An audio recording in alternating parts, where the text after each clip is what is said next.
میں یہ دیکھ رہا ہوں کہ اراکین بلدیہ اپنے آپ کو بہت زیادہ عقل مند سمجھ رہے ہیں. یقیناً وہ بہت عقل مند ہے، میری عقل ان سے تھوڑی کم نظر آتی ہے آج کل ان کو. وہ سوشل میڈیا پر ایک فوٹو ڈال کے بتا رہے ہیں کہ صدر محترم ہم نے یہ ترقیاتی کام کا آغاز کر دیا. یاد رکھیے، اگر میں رکن پارلیمان بنا ہوں تو اللہ کے فضل و کرم سے اور مجلس اتحاد المسلمین کے اراکین اور صدور المعتمدین اور محبان کی محنت کی وجہ سے بنا ہوں. اگر آپ بھی رکن بلدیہ اور رکن اسمبلی بنے ہیں تو صدور المعتمدین کی محنت کی وجہ سے بنے. ورحمۃ اللہ وبرکاتہ. مجلس اتحاد المسلمین کے معزز صدور المعتمدین و اراکین مجلس اتحاد المسلمین،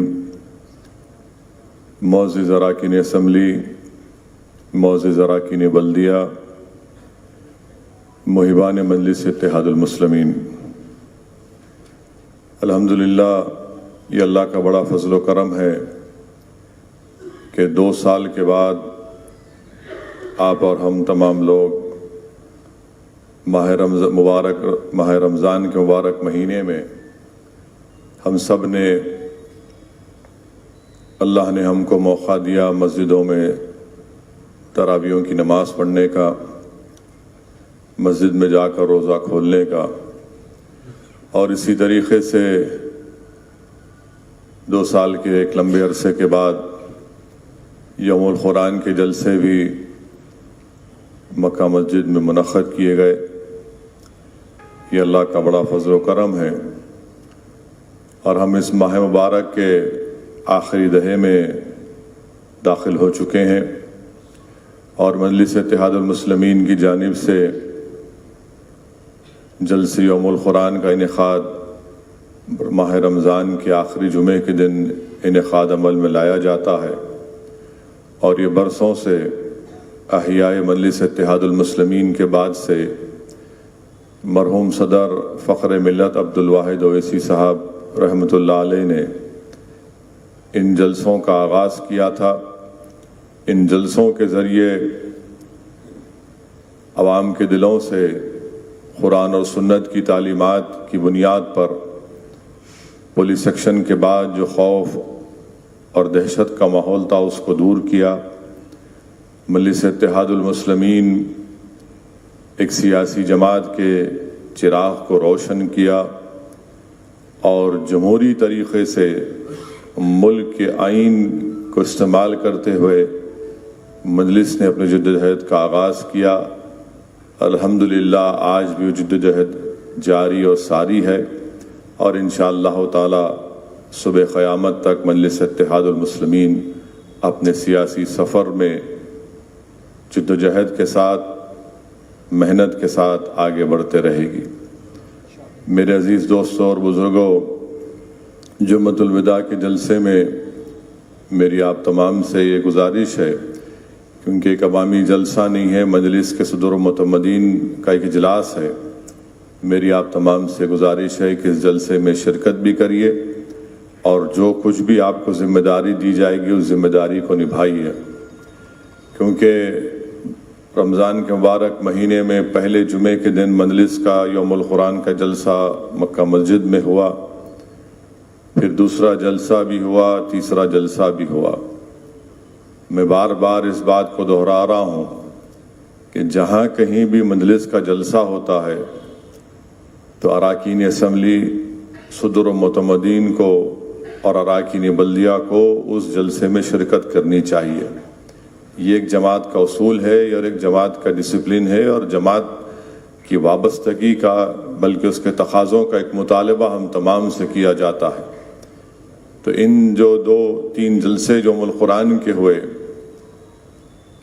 جس وارڈ میں جلسہ ہوا ہے وہاں کے ذمہ داران کو بھی شرکت کرنی چاہیے تھی،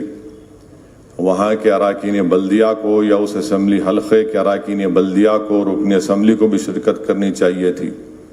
اس میں آپ نے شرکت نہیں کی. میری آپ سے گزارش ہے کہ جماعت کا جلسہ ہے اور جلسے میں ہم تمام کو شرکت کرنی چاہیے. تو اسی لیے اب یوم القرآن کا جلسہ ہے، اس میں آپ تمام کو جو ذمہ داری دی گئی تاکہ پرامن طریقے سے جمعۃ الوداع گزر جائے اور مجلس کا جلسہ کامیابی کے ساتھ ہم اس کا انعقاد عمل میں لایا جا سکے۔ دوسری بات یہ ہے کہ ووٹر لسٹ کا کام چل رہا ہے، اور ووٹر لسٹ کے کام کے سلسلے میں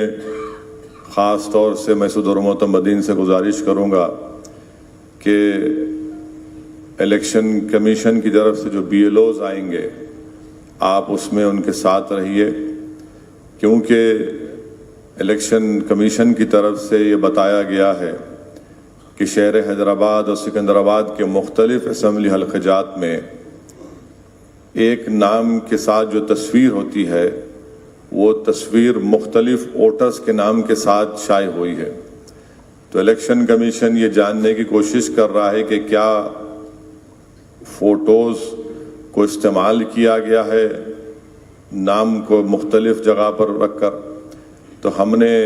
مجلس اتحاد المسلمین نے جب 2 الیکشن کمیشن کی طرف سے اجلاس منعقد کیے گئے، ایک کمشنر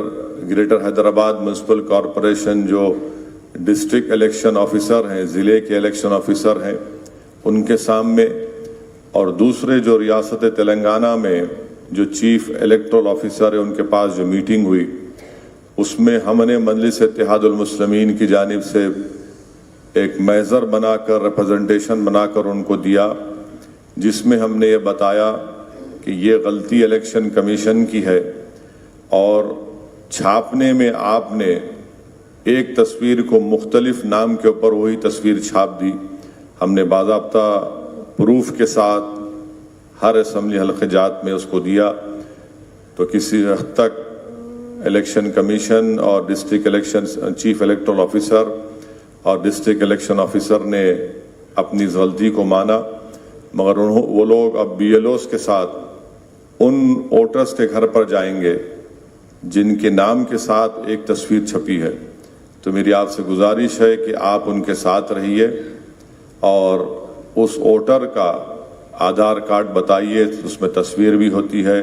یا پھر ریشن کارڈ یا جو بھی ان کا ڈرائیونگ لائسنس ہوتا ہے، تاکہ ان کا ووٹ الیکشن کمیشن اپنے ووٹر لسٹ سے نہ کاٹے۔ تو مجلس کی طرف سے بھی یہ کام ہو رہا ہے۔ میں جناب سید مشتاق صاحب کو اس کی ذمہ داری دیا ہوں، وہ بھی آپ سے فرداً آپ کو اطلاع دیتے رہیں گے۔ میری آپ سے گزارش ہے کہ اس پر پورے حیدرآباد اور سکندرآباد میں توجہ لینے کی ضرورت ہے، تاکہ کسی بھی